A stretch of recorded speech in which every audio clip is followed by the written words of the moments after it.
Update, brought to you by Simcox Advocates, advising businesses and families since 1949. Visit simcox.com or call 690 300. Manx Radio's Update with Andy Wint.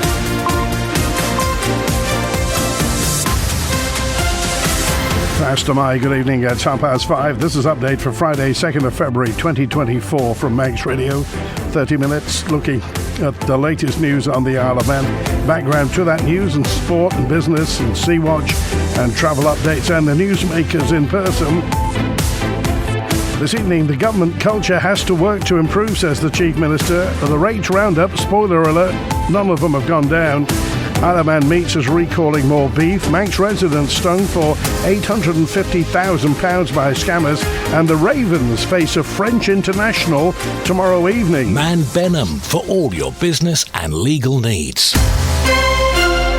First of all, at 29 minutes ahead of 6 o'clock, the Update News headlines. Faster My, Siobhan Fletcher. Faster My. Braddon Commissioners has increased its rates by over 30%, the most of any local authority on the island. The increase to 351 pence in the pound is due to very difficult challenges the local authority says it's faced, including general inflationary pressures as well as paying off loans for its new community centre. Port St Mary Commissioners is putting its rate up by 2.5%. The local authority there says it's created a budget of practicality and is keeping the rate as low as possible. Isle of Man Meats has been told to dispose of and recall more of its beef. It's after an investigation by the Department of Environment, Food and Agriculture identified concerns with certain processing practices. Further afield, a girl and a boy who murdered teenager Brianna Jai have been given minimum jail terms of 22 and 20 years. Scarlett Jenkinson and Eddie Ratcliffe, who are both 16, carried out what a judge has called a frenzied and ferocious attack on the transgender schoolgirl near Warrington last February.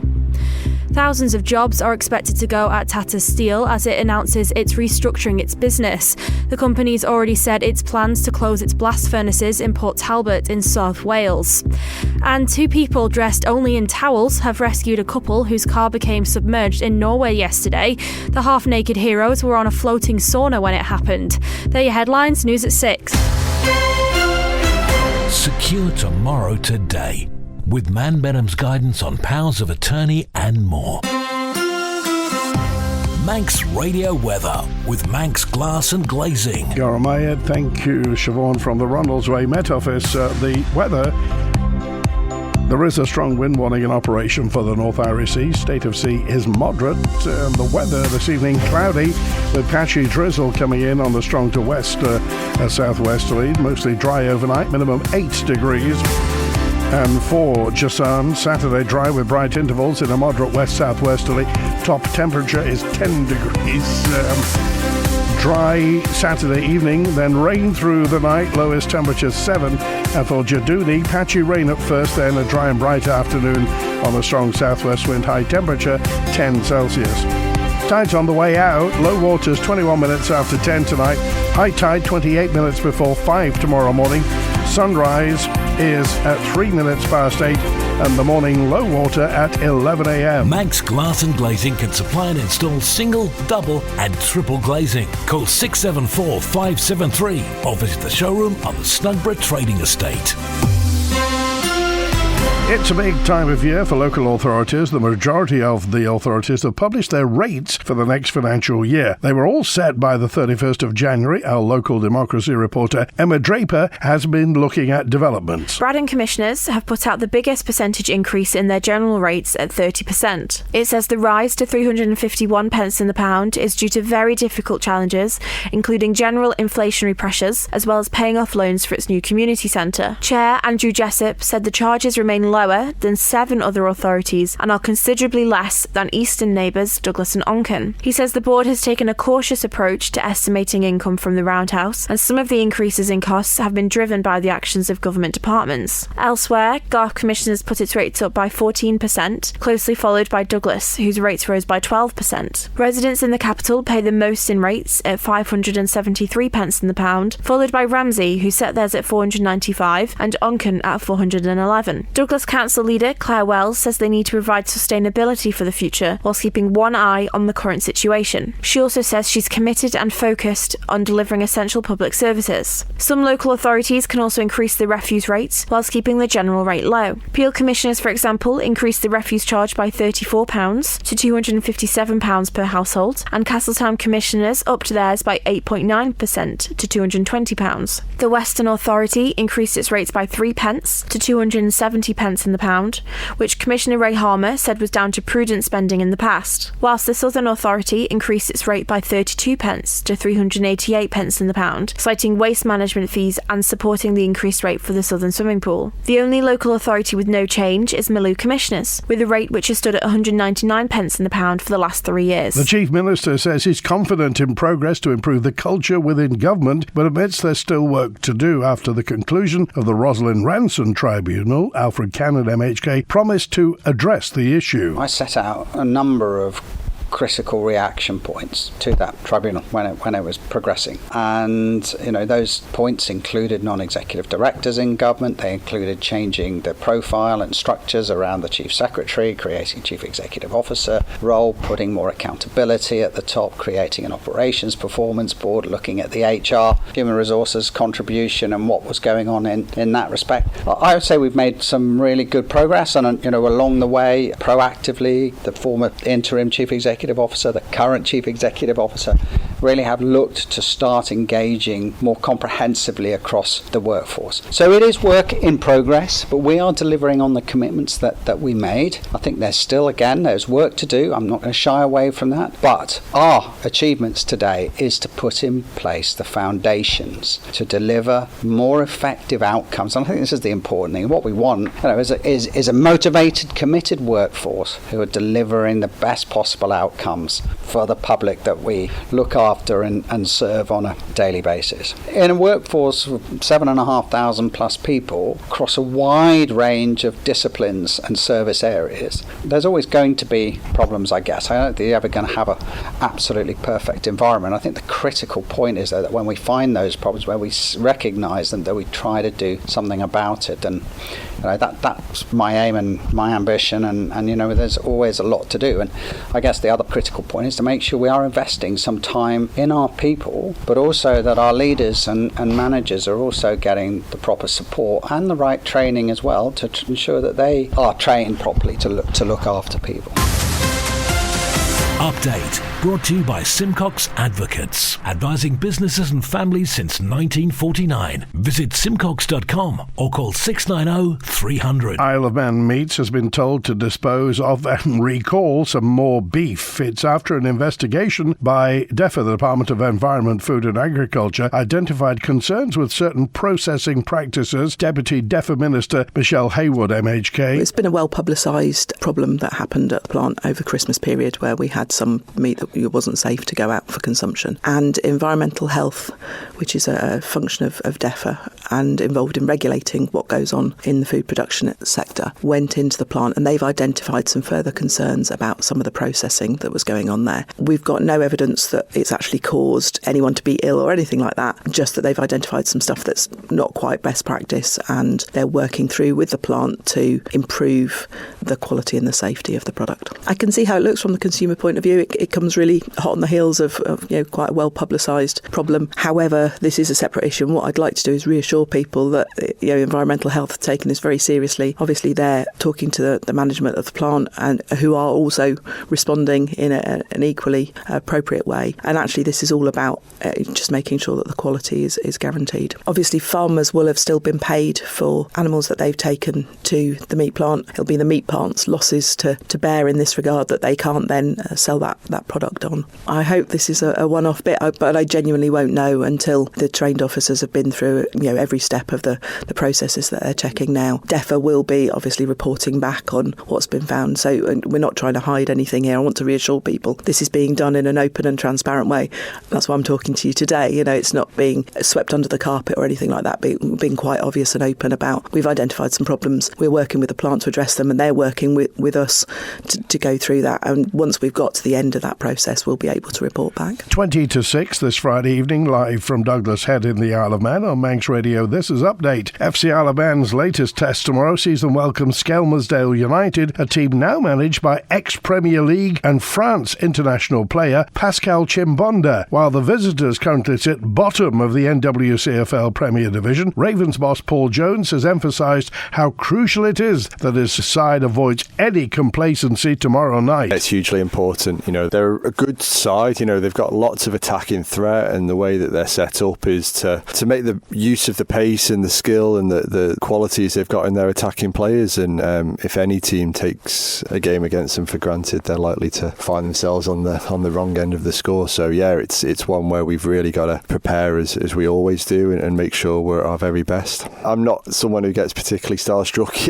in those sort of things. As far as I'm concerned, it's another manager and another player if he plays, and we've got to do our best to make sure we dominate in and out of possession and win a game of football. But yeah, I'm sure if he's coming to the island and he's on the pitch, it might generate a little bit more interest than normal, and I hope a lot of people come down and take the opportunity to come and watch a former Premier League player and World Cup player. Certainly when we have the ball and in possession of the ball is improving, and we need to kind of double down on that and just generally take that energy and enthusiasm for the game that we've clearly shown in the last two fixtures and keep that going and keep building that momentum that we feel like we've started to build. So yeah, more of the same really, and that's very difficult to do in this division because the teams we play against, every single one of them is capable of beating all the others. So it's a challenge, but it's one that we're capable of rising to, and one I expect us to do on Saturday. I think the lads are getting something from their efforts. I think at times we've probably played better in some of the games we've lost this season, but we've not finished those games off. And what we have done the last kind of couple of games, and also with the Burscough game, is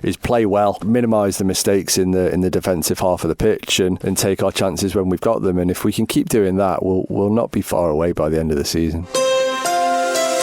Sea Watch with the Isle of Man Steam Packet Company. Motor vessel Manxman left Heysham at 6 minutes past 2. She'll be in, she's in the bay now, and will be into Douglas Harbour in the next 10 minutes or so. Departing this evening at 7:45, arriving in Heysham at 11:30. The overnight departure 2:15, back to Douglas at 6 tomorrow morning, and Saturday morning's departure 8:45. Manxman heads to Heysham. Follow the Steam Packet on Twitter for the latest sailing information. A Ramsey man who crashed into an elderly pedestrian has been banned from driving for 12 months at Douglas Courthouse. Siobhan Fletcher. Simon Christopher Wade of Clifton Drive caused serious bodily harm after pulling out from a parking space on West Quay on the 23rd of August last year. The 64-year-old failed to see the man, who was in his 80s, crossing the road with his dog and drove over his ankle. It broke and had to be screwed and set, leaving him in hospital for a week. At Douglas Courthouse, Wade admitted driving without due care and attention. The court heard he'd told police the blame should be split 60-40, adding he'd seen the pedestrian walk into traffic without looking on a previous occasion. Wade's advocate told the court his client had shown a serious level of remorse, adding Mr. Wade accepts responsibility for the incident. Fining Wade £1,650 and ordering him to pay prosecution costs, Deputy High Bailiff Rachel Braidwood noted that the incident was towards the lower end of the scale, but that the injury was significant. She also took into consideration that he had stopped to help the pedestrian immediately and was fully cooperative with police. It's inattention in effect, as you've been coming out of a parking space, she added. Wade was also ordered to pay £1,000 in compensation, and he'll also have to take and pass an extended driving test. Manx Radio Business Briefing. At 16 minutes before 6, Superdry shares rocketed today after its chief exec Julian Dunkerton is considering making an offer for the business, the fashion brand, and is currently in talks with potential sources of finance. Shares in Superdry had already surged yesterday and early today after it emerged that Norwegian alternative investment fund First Seagull had taken a 5.3% stake. And for a full daily market report, go to ramseycrookhall.com. Abandoning VAT-free shopping for international tourists lost the UK £11.1 billion. Analysis for the Centre of Economics and Business Research revealed that the UK government's policy of rejecting VAT-free shopping for tourists has put off 2 million foreign visitors a year from holidaying there. UK business leaders have written a letter to the Chancellor of the Exchequer, Jeremy Hunt, raising concerns about the detrimental impact on the economy, emphasising the need to reinstate tax-free shopping in his March budget, especially with the Paris Olympics looming. Among the 400 signatories are chief execs of the Royal Opera House, Burberry, Harvey Nichols, Jimmy Choo and the designer Sir Paul Smith. Luxury retailer Mulberry recently blamed a revenue slump to the tax, having shut down its store in London's popular with tourists location Bond Street in 2023. The Stock Market Report, brought to you by Ramsey Crookall. UK and European stocks gave back much of Friday's gains by early afternoon. The US dollar index jumped, oil dipped slightly, and gold slipped as the dollar and yields jumped following strong US non-farm payrolls report. The numbers from Ramsey Crookall at the close in London. Ramsey Crookall reporting down 0.09%, almost 0.1% at 7,615. The DAX in Frankfurt up 0.3% at the close at 16,905. Short time ago in New York City, the Dow Jones Industrial up 0.02%, 38,526. The Nasdaq Tech Stocks Index up 1.33% at 15,564. The S&P 500 in Chicago up 0.8% at 4,944. In the exchange markets, the British pound sterling trading at $1 26.3 cents, €1 17.1 cents, and 23 South African rand 90.1 cents. In commodities, gold's down 0.9% at $2,035 per troy ounce, and a barrel of Brent crude down 1.5% at $77.58. You've got an investment plan? Yeah, Mike set it up. But don't you need loads of money to do that? Not this one. It's called Shearwater from Ramsey Crookall, and you pay in monthly as little as £100. So it's like saving regularly, really helping us invest in the future for a house, or the kids' education. £100 a month? I could easily do that. You should. The sooner you start, the better. Invest in your future with as little as £100 a month. Shearwater from Ramsey Crookall, the island's investment specialist for 75 years. Call 717171 or visit ramseycrookall.com. Licensed and regulated by the Isle of Man Financial Services Authority. Isle of Man Water Sports. Weather with Manx Glass and Glazing. Here's the relevant information. If you're sailing, kayaking, windsurfing, paddleboarding, sea swimming, diving or surfing this weekend, sea temperature is 9 degrees Celsius. The wind for tomorrow, west-southwesterly, force 4 or 5, wave height 1 to 1.3 metres, down to 0.6 to 0.9 metres, wave period 3 to 4 seconds. High tide is 4:50 p.m. just before sundown. And for Sunday, the wind is southwesterly, force 5 to 7, wave height 0.9 to 1.2 metres, up to 1.8 to 2.3 metres, wave period 3 to 4 seconds, then 4 to 5 seconds. High tides 5:30 a.m, 6:05 p.m. Manx Glass and Glazing are proud to be an approved contractor with Construction Isle of Man. Call the team on 674 573 or visit the showroom on the Snugborough Trading Estate.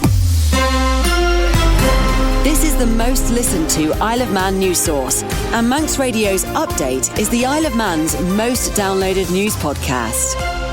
Island residents were cheated out of more than £850,000 by scammers in 2023. The shocking statistic is highlighted in a report by the Cyber Security Centre. The Threat Report lists some of the eye-watering figures lost to a range of online scams, including £130,000 lost to investment scams, over £19,000 lost to text message scams, and £12,000 to romance scams. Director of Cyber Security is Mike Hayward. One of the reasons for publishing the report was perhaps to bring home the size of the problem, and also to highlight that these are only the figures that we've had reported to us. So in actual fact, the real figure could be much higher in terms of issues that people have faced that we're not aware of. I suppose a lot of people might be too embarrassed to actually admit that they've fallen for scams. Yes, I do think that can be an issue. And again, by publicising it this way and showing some examples of what has happened to local residents, hopefully we can do something to sort of take away that embarrassment factor to sort of say this could happen to anybody and it's not a reason to be embarrassed. It would seem that many warnings we hear about scams online aren't necessarily getting through, but in reality, the scammers are often very, very sophisticated. Yes, and that is one of the things that is probably concerning us the most, and that each year the scammers do become more sophisticated, and it is less and less easy to spot some of the scams, and that's another reason, linking back to your question about embarrassment, where it's not necessarily something where you could go, well, I should have spotted that. These types of attack are very clever often, and they prey on a few key things, such as creating a sense of urgency or appearing to come from a trusted source, where your defences are lowered slightly and maybe you're not expecting that this isn't who you think it is. Manx Radio Sport. Fast Am I Sports Editor Rob Pritchard. Fast Am I. Good evening. Starting with football, and the first round proper of this year's ECAP FA Cup takes centre stage among the Isle of Man fixtures taking place tomorrow. 8 ties will be taking place across the island, all getting underway at 1:30pm. There's also one rearranged first round tie in the GH Call at Woods Cup kicking off at the same time. Elsewhere, there's 9 matches across DPS Limited Division 2 and the 2 combination leagues taking place. They'll all start at the slightly later time of 2:30. Meanwhile, Douglas will be looking to keep up their recent excellent form when they travel to Burnage in the Regional 2 Northwest in Saturday's rugby fixtures. The Manx side have won their last 5 on the bounce and beat Burnage on home soil earlier this season. The latest meeting between the two at 2:15pm tomorrow afternoon is on an artificial 5G pitch. Manx Radio's rugby correspondent Dave Christian thinks that will be an advantage to the island squad. On 5G, the firm footing, no mud, is going to play into Douglas's hands a little bit. When the two teams played at Portachee, Douglas had a big win. That was due to Portachee at that time being firm and dry. If we've got those sort of conditions, which we're guaranteed to get on a 5G surface, it could well be a game for Douglas. There will also be one game in the Ravenscroft Manx Shield tomorrow as Ramsey host Castletown at Morag Park, also at 2:15. And 2 top-of-the-table clashes in the men's and ladies' Premier Leagues in Manx hockey are among the standout ties in the sport this Saturday. One of those big games sees 2 of the men's Premier League's top sides, Valkyries A and leaders Vikings A, face off at 2pm at QE2 in Peel tomorrow. Manx Radio's hockey correspondent Ben Cunningham says this is a fixture he expects to showcase top standards. They've both got such a great squad and it could just come down to one piece of magic. I reckon this game isn't going to decide the league, but it could be crucial towards the end of the season. You can see a full schedule of tomorrow's hockey fixtures at manxradio.com. Manx Radio Travel, driven by Quayside Tyres and Service Centre. Inbound at Ronaldsway, there's a delayed charter coming in from Finland, from Ennatekio via Newcastle. Should have been in at 3 o'clock, will be in at 6 tonight. Then it's the 5:25 Loganair from Manchester came in a couple of minutes early. The 7:30 EasyJet from London Gatwick is showing on time. The 5:08 Loganair from Liverpool showing on time. The returning patient transfer and the 8 o'clock Loganair from London City all showing on time. Outbound tonight, the 5:15 EasyJet to Liverpool went okay. 6 o'clock Loganair to Liverpool's on time, and then the EasyJet 8 o'clock back to London Gatwick, all showing on time. On the roads, temporary lights on Circular Road at Westmoreland Road in Douglas are for Church Street Junction for fire hydrant replacement. Temporary lights at the bottom of Summer Hill in Douglas for gas repairs, and also some lights on Victoria Road near Linden Grove for work on the road service. Hillside Avenue through to Circular Road's closed for window replacement on an adjacent office building. A section of Switzerland Road, Douglas, closed for construction work till November this year, and still got those lights on Lord Street, between the bus station and Duke Street for scaffolding work. In Colby, phase closures on the Ballakill Ferrick Road for water main works. Temporary lights on King Edward Road between Groudle and the A2 for trial pit work. Key and Drockard Road in Andrews closed in phases for water main work. Closures on the Ballalai Road south of Kirkmichael for water main work. Temporary lights at the bottom of the Ballamoda at the Grenby Road junction for patching work. Surby Mill Road north of Port Erin's closed for drainage work. Temporary lights in Peel on Ramsey Road near Battery for cable work, and temporary lights at West Kimmerock Road in Bride for ditching work. Ask how you can spread the cost interest-free at Quayside. Update Brought to you by Simcox Advocates. And also, just checking the matrix signs, no problems heading towards the mountain road denoted by the matrix signs. Are you thinking of buying or selling a property this year? According to a Manx estate agent, the property market is stirring again after a quiet end to 2023. From Harmony Homes, Paul McCard says the year's got off to an encouraging start, though most of the interest has been from Manx people seeking to move within the island. Glad to say it's a bit more prosperous looking going into this year. Obviously, interest rates are still the key.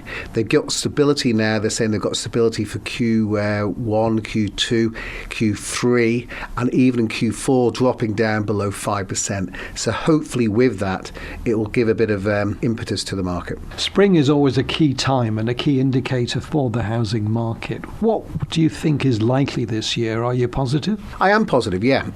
Come February, people sort of come above the parapet and sort of feel right. Interest rates are stable now. Hopefully jobs have got more certainty. So yes, people will start to look and move and see what's out there. Prices wise, basically is down to the motivation of the seller. If they have to or they need to, obviously prices are key for a sale, and somewhat some within their region there's been the percentage of sellers having to reduce their price. It's mainly local, or worse, certainly our practice is mainly local. People downsizing, people upsizing also. But yes, no, it's local. And finally, Paul, of course, it's not just about sales. There's also the rental letting market. Is that strong, or have you seen any impact on that? Yeah, no, the rental market definitely remains strong. There's more demand than supply at the moment, and stock is the main problem for it. So yes, certainly rental-wise, strong. That's it for Update Tonight. Compiled from the resources of Manx Radio's news department. Thanks to newsreader Siobhan Fletcher, producer Amy Griffiths. The boat is in. The Manxman is now going astern onto the link span after the news at 6. Friday Sport with Rob Pritchard. Greatest Hits with Chris Kinley at 6:30. That's it from Andy. Back on Monday at 5:30. Have a terrific weekend. WI